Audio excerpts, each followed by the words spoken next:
Welcome to today's video lecture series on Introduction to Deep Foundation from the course Foundation Engineering.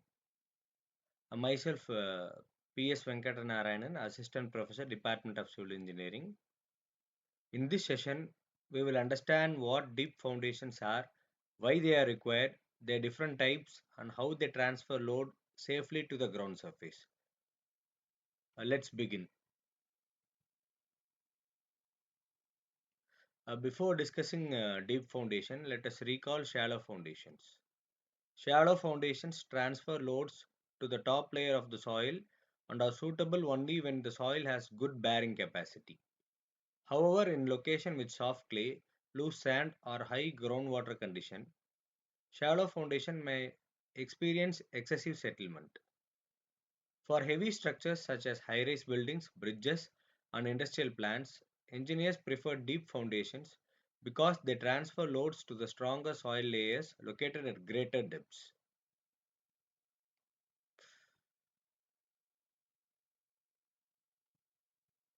Coming to the definition of deep foundation, a deep foundation is a foundation whose depth is more than 3 times its width or the ratio between depth to breadth is greater than 3.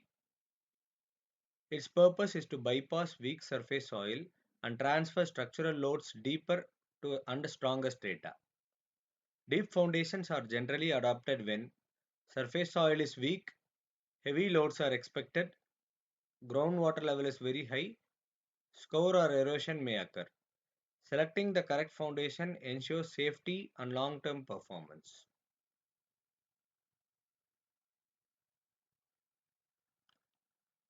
There are three common types of deep foundations. Pile foundation, which has larger diameter shafts generally used for bridge supports. Caisson foundations, these are foundations adopted where watertight structures are used for underwater construction, especially in bridge piers and ports. The selection depends on soil condition, loading and construction requirements.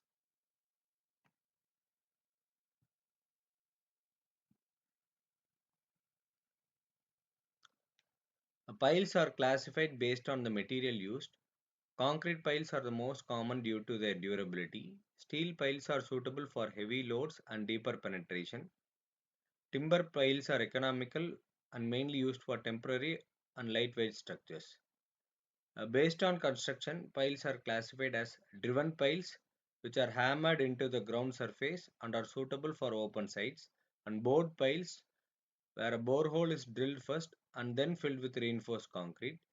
These are preferred in urban areas because they generate less vibration. Successful pile construction involves several stages.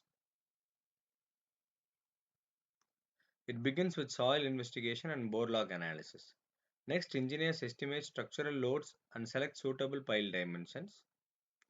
During construction, bentonite slurry is used to stabilize the borehole and concrete is placed using tremie pipes. Finally, quality is verified through pile integrity and load testing. Proper planning and quality control are essential for safe foundations.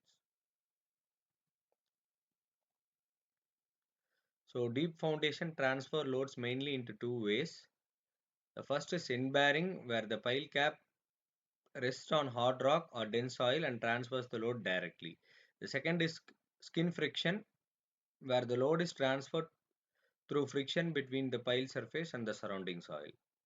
In practice, most piles transfer loads through a combination of both mechanisms. Engineers confirm the load bearing capacity using pile load test.